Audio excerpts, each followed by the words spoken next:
Did I scare Welcome. you? Hello. It's so nice to see It's you. great to see you.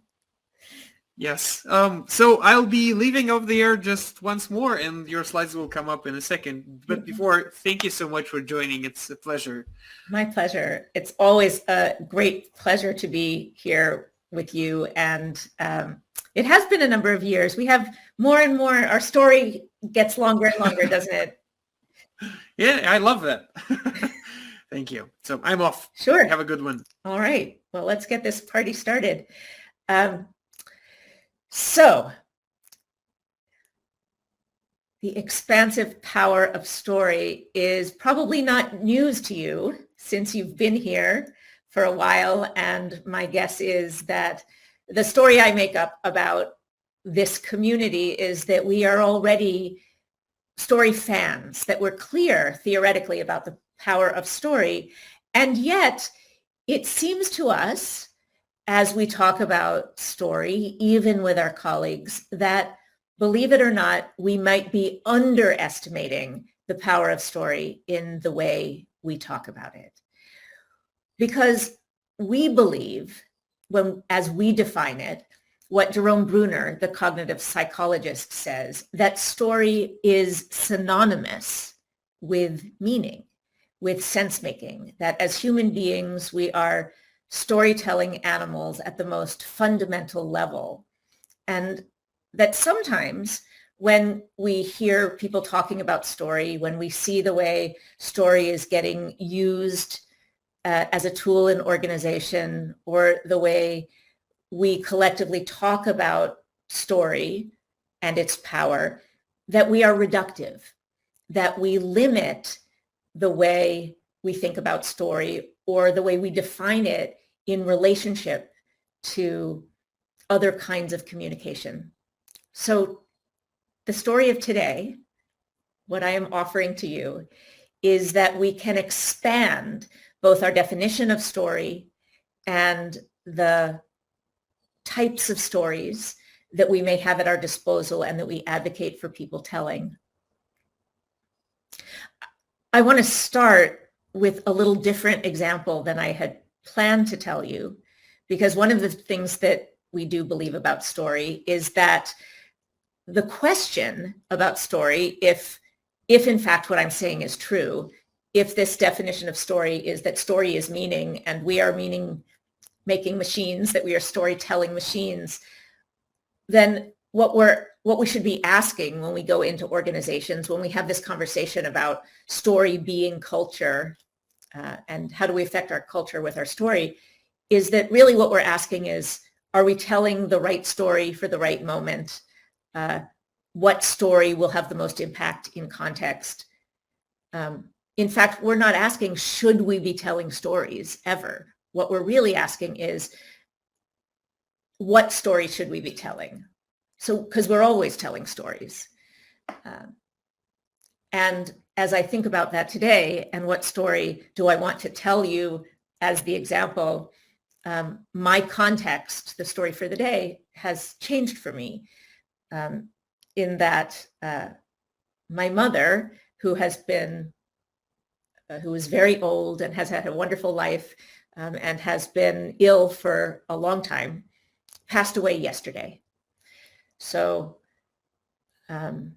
it's not a tragic story. It's just that the moment for her story here with us happened to end yesterday. And so my context is a little different. And I thought, to honor her, and because I think it's a good example of what I want to share with you, I want to start by telling a story that for me helped me understand some of the things that I want to share with you here today. So let me start by sharing the story about her. My relationship with my mother, one of the things I'm very happy about is that we had a very nice ending to our story. We became very close, especially over the last few months. But one of the things that was true about us was we didn't always have a great relationship. We had sort of a typical difficult adolescence with my mother. And so there were sort of stories I made up in my head about her. And one of them was that she was sort of heartless. And so, she like had put my cat down without letting us say goodbye when our cat got old and sick. And there were lots of examples about this. Or she would, sort of be argumentative with my father and sort of harsh. And we'd have humor at the dinner table, and we loved to watch Marx Brother movies. And she was not interested, and she would go upstairs. And this was an indication to me that she had no sense of humor and therefore wasn't nice. And she would be impatient with the waiters in restaurants, right? So I had this story of her as sort of heartless. And one of the things that I always resented her for was that when I was 7 years old and her father had died, she wouldn't let the dog that my grandfather had come and live with us in our apartment in New York. This seemed very unreasonable to me as a 7-year-old. And she said, oh no, the dog was much too energetic. It couldn't come live in an apartment in New York City. She had sent it to a farm out in the countryside in Pennsylvania where it would be very happy living on this farm. And so I accepted that. I guess that was good for the dog. And I loved the dog. Well, years later, as an adult, I was listening to a podcast called This American Life, and they were talking about things that children believed that you just realized later weren't true. And one of the examples they gave was how children's parents told them when they when their pets died, that instead of saying the pet had died, they said that they were going to send it to a farm, that they'd sent it to a farm. And I had this revelation, oh no, my mother had sent my grandfather's dog to a farm. I knew it. I knew that my mother had killed my grandfather's dog. And it absolutely fit into this picture I had of my mother. And so from the moment I heard this, for, 10 years, I was convinced my mother really was a terrible, horrible, brutal witch of a person. And I never said anything to her about it. It was years later, but it confirmed my truth about her. And I went home to visit less and less, and I was just a little bit less friendly because I had proof now, this proof that my mother was a liar and a murderer. She was a liar and a murderer in my head. And then one day, we were at probably a holiday dinner of some kind, because I was there and a lot of the family was there. And at the other end of the table where my mother was sitting, I vaguely heard someone say something, and my mother respond, well, you remember that story about Major? My ears perked up. That was the name of my grandfather's dog. She said, well, and I looked, and my brother said, no, what story about Major? And she said, well, when your grandfather died, we took him to this farm. I was like, what? She's going to tell this lie here? She said, yeah, we took him to a farm about 200 miles away from your grandfather's house. And he found his way back. 3 weeks later, he escaped from the farm and found his way back to your grandfather's house and showed up at the door of the new people who had bought the house. He was an amazing dog. He was wonderful. And everybody was like, wow, that's such an what amazing dog. And I'm sitting at the end of the table with my mouth open because I thought, I was completely wrong. She actually took Major to a farm. He was alive. She did a wonderful thing for the dog. And I have been totally wrong about my mother for the last 10 years. So I was happy for Major. I was happy for me. I didn't have a mother who was a murderer. And my entire vision of my mother and my family culture had to be completely rewritten. So, yeah. So what I want to talk about today is the different levels of story that we have in our heads. I just told you an anecdote, which is what we tend to think of when we talk about telling stories. But if we unpack what happened there are all sorts of levels of storytelling that make up the culture we're in. An anecdote, stories that are self-contained, is really just one part of that. So let's unpack it. So to define story, we take a very, very loose, even anecdotes, a very loose approach to what a story is, that we think actually makes our ability to use story as an influencing tool, especially in organizations, more meaningful than if we made it more specific. And that is simply, if you have something that is true, and then something changes, and then something new is true, that counts as a story. Another way to say this is, if there is change over time, it's a story in the sense of anecdote, or in the sense of meaning, making meaning. You have something, then something happens, and something new is true. That is the structure of a story. And what this allows us to do when we're working with organizational storytellers is have them expand their way of thinking about story into a place where a lot of people say, oh, that's not a story, that's just a report, or that's just a chart on the wall. It means when someone is reporting their quarterly earnings, they can say, this is a story I am telling. It's as much a story as if I'm telling you a personal story like I just did about my mother. Because what the people listening are going to do is they're making up a story. Last quarter, things were good. Then something happened. Someone leaked internal reports, and now things are bad. And that is a story, just like any other kind of story. What this then allows us to do is say, what are all the different types of stories that we are telling all the time at this anecdote level or at the level of messaging? Those are already two different kinds of levels of story. So we have the anecdote level, but we also have any kind of communication. This presentation I'm giving to you is a story.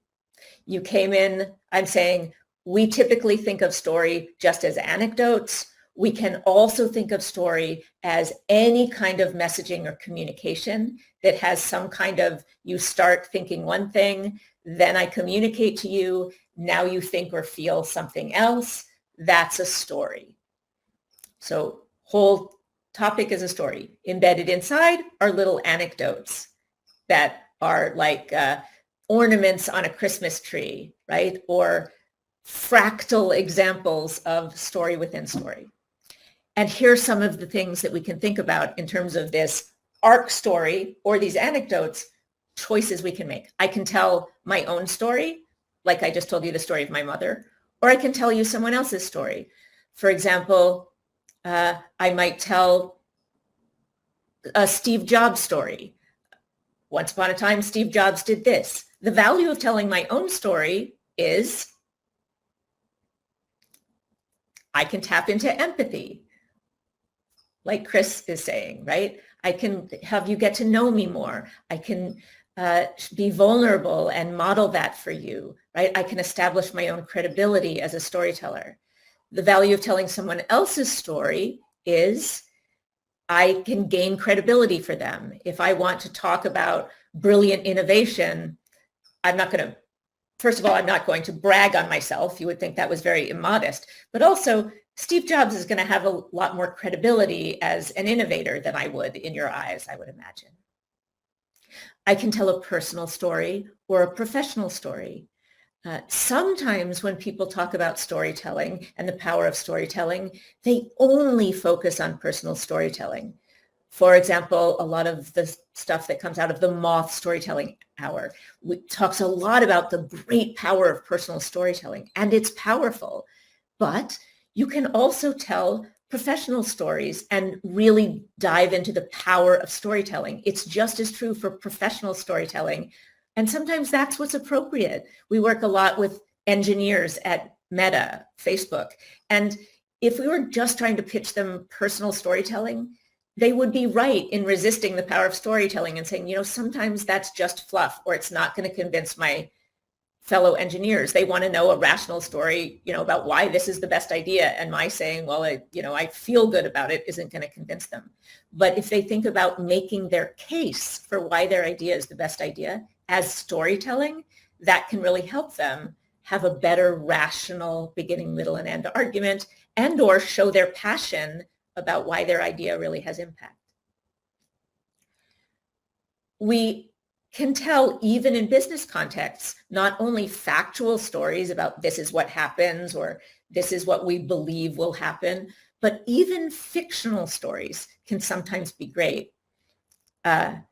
When we were working telling our Storytelling for Influence course, the Facebook engineer who brought us in got very upset because as we were using the story spine with them to plot out their stories, which they love, because it is a very nice template for structuring an argument or a story, one of the managers used an old Chinese fable as the story that he wanted to tell. It was a story of a farmer who every day would go out to his fields and tend his field, and it was very hard work and it was exhausting, and he would do it and he'd do it. But then one day, as he was going out to his fields, a rabbit ran past him right in front of his feet and being chased by a fox and slammed into a tree and fell dead at his feet.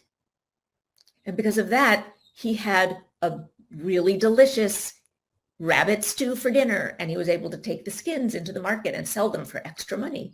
And he had this magnificent, delicious windfall of rabbit doing nothing, easy come.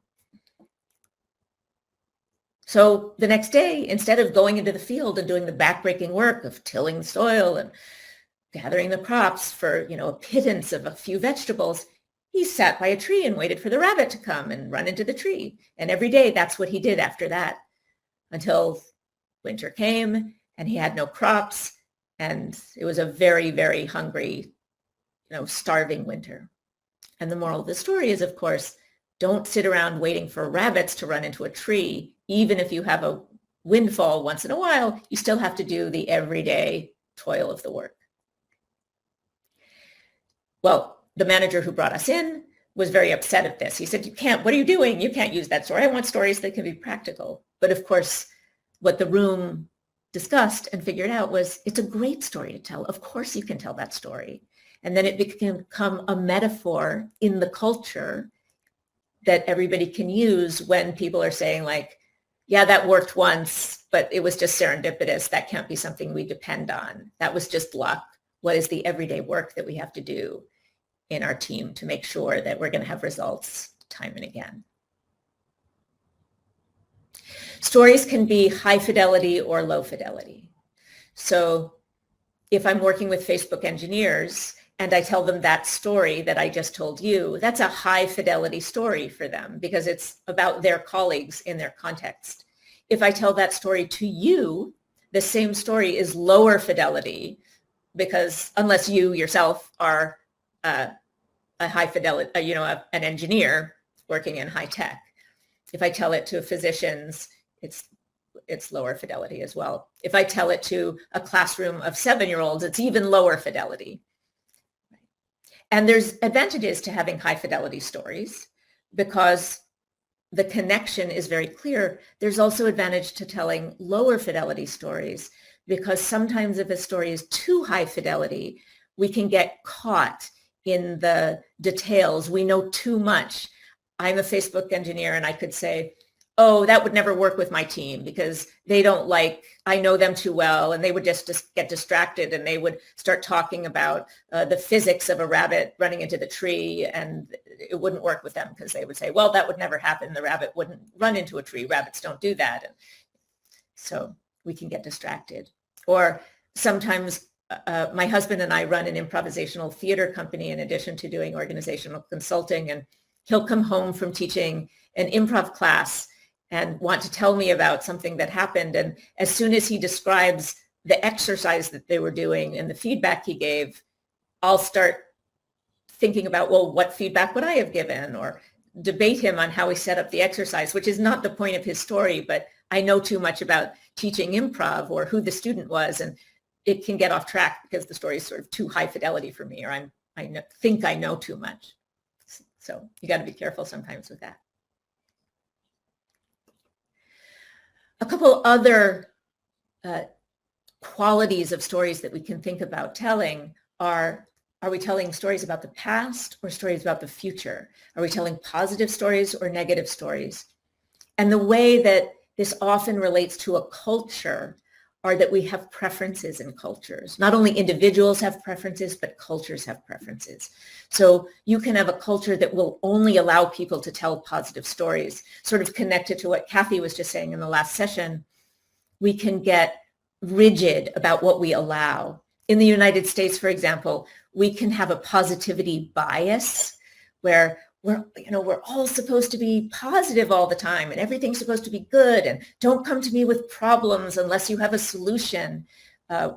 Here's the beautiful future that we're all going to. And it's great to have positive visions of the future. It's great to say, here's how everything worked out.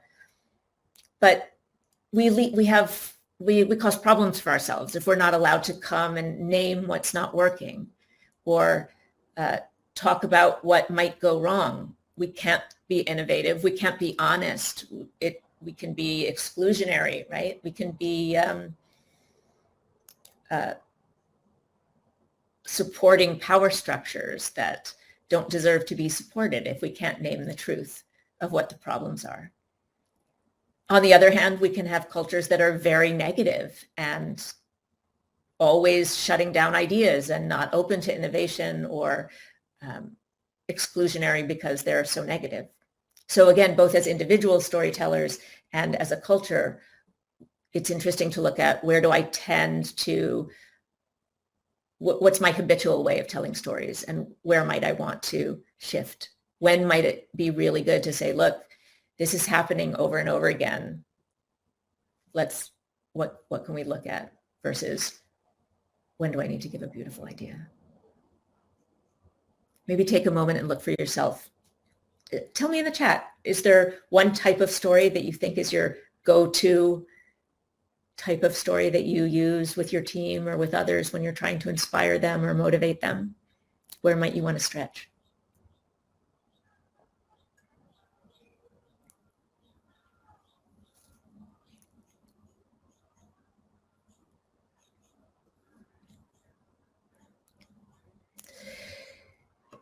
So the third level of story, we've talked about anecdote, which is a self-contained narrative, which is what most people think of when they think of storytelling.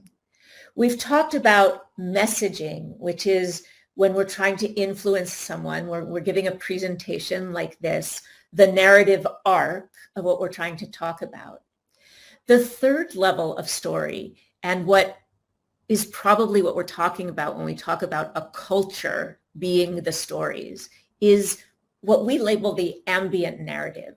What are all of the stories that we're swimming in that sometimes we're not even conscious of, but that make up the culture itself? And we call this ambient narrative. So there's all sorts of stories that, and some of them move us in one direction, some of them move us in another. So my ambient narrative about my mother when I was a teenager and young adult was, she's heartless, she's uncaring, she's difficult, right? She's rude. And because I had those ambient narratives, whether I was conscious of them or not, I heard the other types of stories. I heard new anecdotes. I heard her messaging through those filters.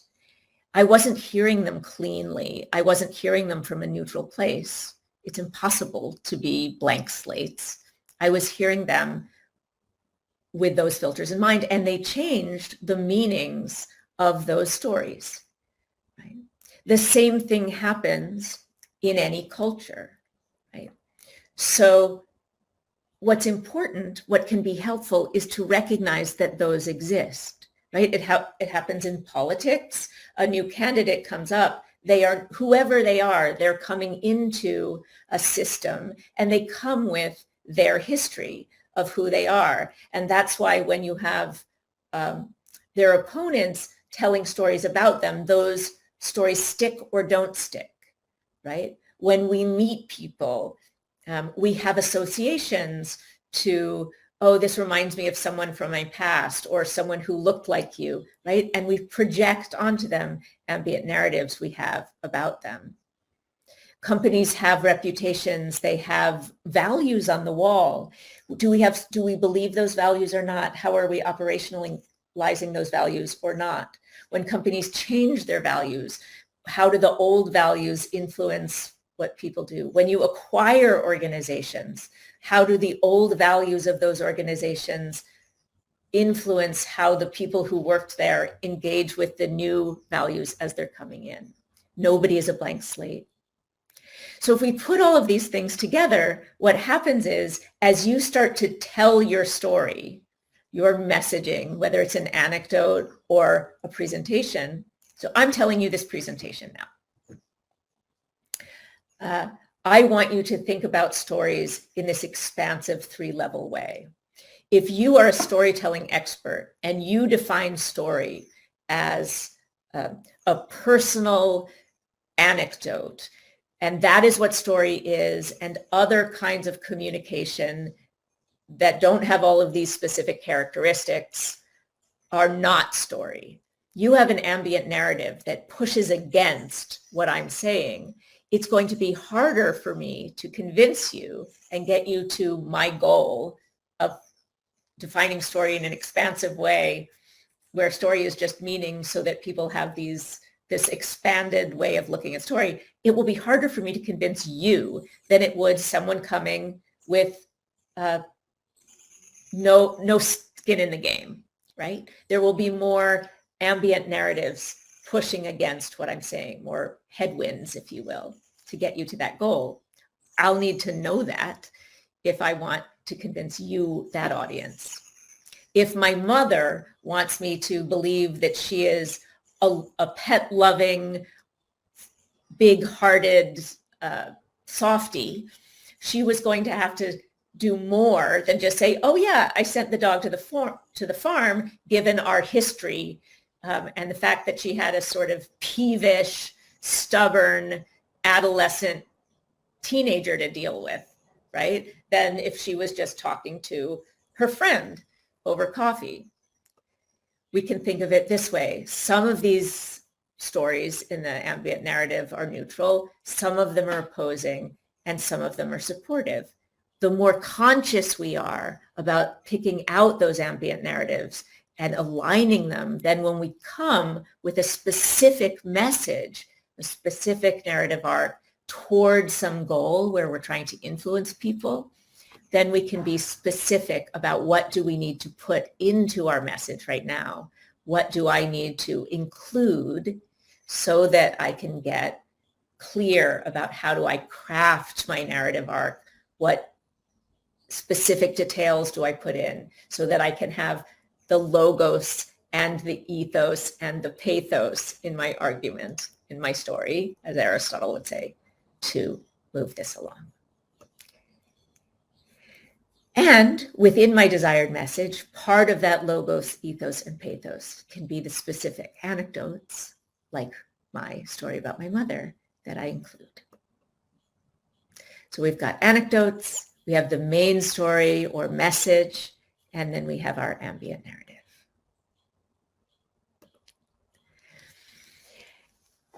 There's a children's magazine in the States called Highlights Magazine. I think it's over 100 years old at this point. And they have this very popular, maybe the most famous element in it are these two brothers, Goofus and Gallant.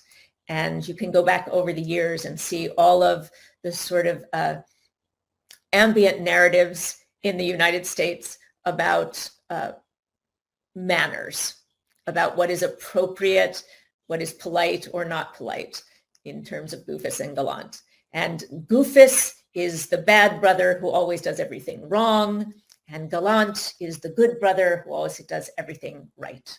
So my colleague Livia made this wonderful little Goofus and Gallant cartoon for me, and it says, Goofus is an unconscious habitual storyteller who, we're telling stories all the time, so he's a storyteller, but he just blurts out whatever is on his mind without thinking about what is my context, what is my message, who is my audience, what is appropriate.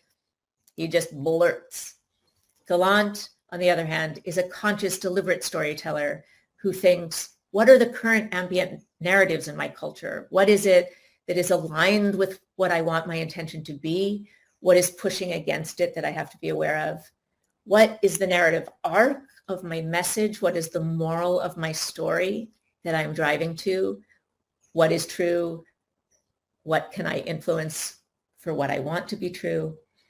And then what are the anecdotes or little mini stories within that that will help me get there? And that is the end of my story.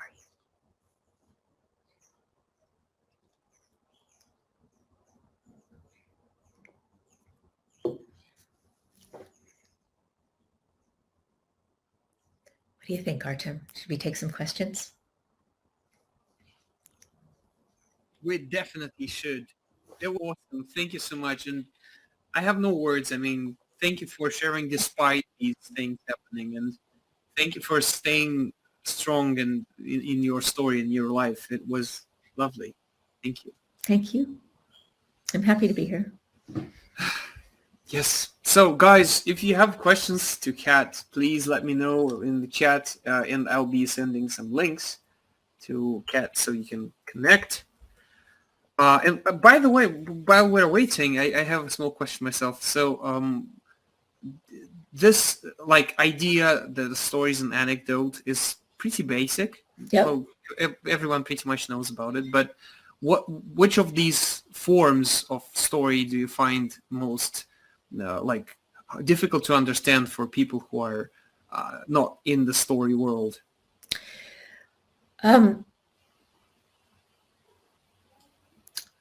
Maybe I'll answer a different question, which is, okay. I think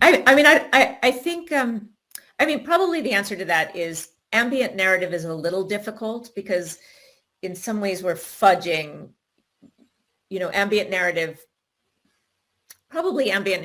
is the most difficult to understand. I think what's most useful for people to understand is the middle one. That when we start to think about our communication, all of our communication as storytelling, which is the rogue one, right? In some ways, I'm pushing back a little bit on storytelling field to say that all communication is storytelling. But what's useful about that is that we can start to craft our messaging or our communication. We can start thinking like a storyteller all the time. Right? Where are you? Where are people now? What is the journey I want to take them on? What is the moral of my story? And how do I use my storytelling skills, not just for let me tell you a story, but how do I listen as a storyteller when someone else is communicating and start to ask questions that take them on the journey of, oh, what happened next? What happened next? We've taken one of the things we've done with the story spine is use it as a listening tool. So what are the questions you can ask in each phase of the story spine to guide someone else to tell you their story in that structure? Wow. I love that view, and honestly, that connects so much because back here in Russia, I always, when teaching leaders, I always ask this question: what kind of ending does your action write to your employee when you are doing something? Does that ending make him understand that this is worth doing or not? So again, totally connected with this one. Thank you. You've answered a far better question than I asked. Tatiana has a great question. So the stories you were talking about, the ones that are not too wise. So let me just bring it a bit back to the types. I think she's talking about fiction. So Yes. are those fantasies or just things you make up, or is there Yes. any difference between them? Thank you for that question, because there is a lot more to talk about there. So I gave you sort of an extreme example, which is a fable. There are all sorts of other fictional stories that are useful. So some of them are just a case study, right? So I might use an example that isn't literally true, but is an amalgamation or example. So anytime I'm in a training situation and we have a case study example for people to study, it's sometimes useful to use not a literally true example, but an amalgamation that focuses on the key points. I could do that to protect anonymity of someone, but also to smooth out, to focus on the learning points better. That might be another reason to have it be fictional. Another reason to have it be fictional might be because I'm telling the story of the future, right? In some ways, anytime I'm telling a future story, it's not literally true because it hasn't happened yet, but I'm projecting. That's another way a story might be fictional. Awesome. Thank you, Tatiana. I hope that answers your question. For me, it does, but it was your question, so you're the judge. Paula here is here with a great question. I was wondering about which questions can we ask ourselves so that we are not trapped in our outdated and limited stories. It's beautiful. Yeah. There's a whole field called narrative psychology, right? Which is, in essence, that, right? That we think about, like, how do we tap into or even recognize the stories that we are telling? So, Paula, there's a question even before yours, which is to recognize what stories am I telling myself, and then check them. Do they still exist? Are they still true? Where might they not be? I sort of by accident myself started a mindful meditation practice over the last year and a half while we've all been sitting around in COVID. And that's a good place to start, is to start to even just recognize what is going on in my head. What am I making up? So that's a place. In terms of organizational culture, I think that explicit question is just a good one to ask and to share. My team will tell you that I say those words a lot. I think Brene Brown says them also. Here's the story I'm making up, is something to actually say out loud, to recognize that if you can catch the thought in your head and then hold it as not the truth, but just a story you're writing, then you can examine it. Maybe it's true, maybe it's not, and you can check with other people, especially if they're about other people. Awesome. Great. We still have time for one more and the final question, I guess. Adel is asking, how do we sharpen the skills of inquiry and listening to make these links and ask questions to bring forth our team's deep true stories? Yeah. So again, I think the first one is to start to be consciously aware of ourselves as storytellers and story maker-uppers, right? So I'm telling it, when we ask ourselves, what story am I telling? What story do I intend to tell? And how can I link those things? The other part of that is that our audience is making up a story. They are co-creating the stories we're telling, right? So what our job is to be as good at, the real job of a great storyteller is to align the stories that our audiences are hearing as much as possible with the stories we intend to tell. And the flip side of that is, as listeners, how can I get better at discerning the story that the speaker wants to be telling with the story that I'm receiving? So as I was saying to you, Artem, being able to ask really powerful questions and to clarify and confirm our understanding of what we're receiving is that skill. It's sort of flipping the skill of listening as a storyteller. As I say, we have a document where we've tried to plot out like the story spine with questions that can clarify and confirm, and coloring versus advancing questions, which is the other skill. I will get that to you if you can get it, and maybe you can make it available to people, or we'll post it on our site somehow if people come to our site. So they can... I think the best way to do it is for people to reach out to you, and I'll just leave the context. Perfect. So reach out to us and we'll send that to you. Yeah. Okay. So we have a couple of more questions and comments, but the time is slowly running out. So what I offer to do is, if you want to, if you can, please stay with us and reply to the chat. I will translate Tatiana's last question to English. And for now, I just have one more question to you. So you know it. What came first, in your opinion, culture or stories? I think I have to say stories came first, because I think it was our ability to start thinking in story that allowed us to find each other and become groups of us. So yeah, because we were able to think in story, we were able to communicate enough to build culture. Awesome. Thank you so much. Guys, let's give our fires to Kat. That was an amazing performance, and thank you so much for joining us, especially this year. It means a lot, really. My pleasure. You're such a gift to us all. Thank you.